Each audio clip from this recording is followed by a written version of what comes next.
All right, guys, so in this video, we're going to work with one of my 11U guys, and we're going to work on lag to launch. So, again, he likes to leg kick, so we're going to work on some things, but we're also going to point out a couple things too. So he likes to work on lag right here to launch. You can see he's in a good position. You know, this is really just a low leg kick. Hands are in a good position. He's going to get in a better position as he starts his down. So as he gets to his down right here, he jumps a little bit to get the foot down, and his hands are moving just a hair. So I always tell my guys, right, as you're striding out, don't let your hands creep forward too. Stretch that corner a little bit to keep your hands back. So he could do a better job of keeping his hands back in a decent position. So the bat position is in a decent position at foot down. Okay, so when he does get the foot down, this is what we talk about with young players. Driving that back knee down as we're creating our ground force. Do not get rotational. Okay, so you get a lot of young kids that I see, that back knee kind of rotates in instead of down into the connection point. So as you watch him, he gets very rotational on that backside. And again, this pitch is down the middle, so you know he's gonna drive through it. He's gonna hit to the pull side.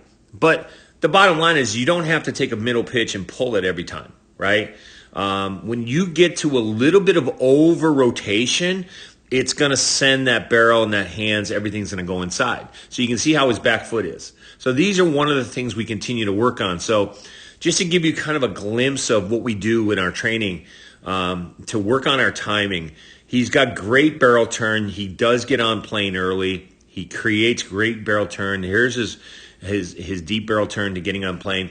He just does over-rotate a little bit, right?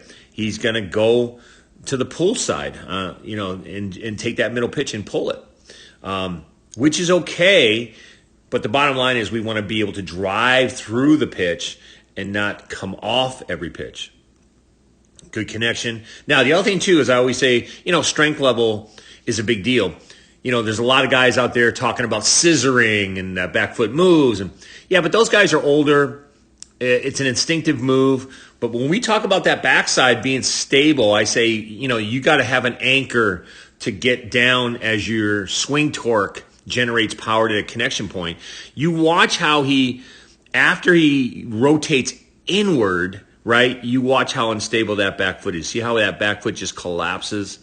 We want our guy to stay solid on that backside as he gets through, because obviously the next thing hitters have to do in a real game is run.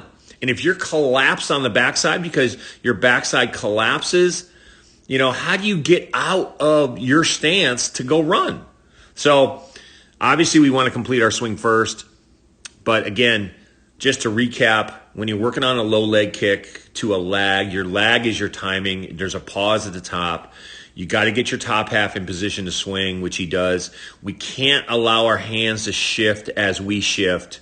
Okay, and then again, he's kind of jumping to that front side.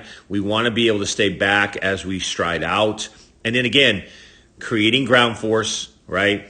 Staying on your anchor, and don't over-rotate. Don't over-rotate that back knee, and that will open up your hips premature as well. So as we roll through, get to your connection point, stay on plane, drive through. Bottom half has to support the top and vice versa. Okay, guys? Thanks.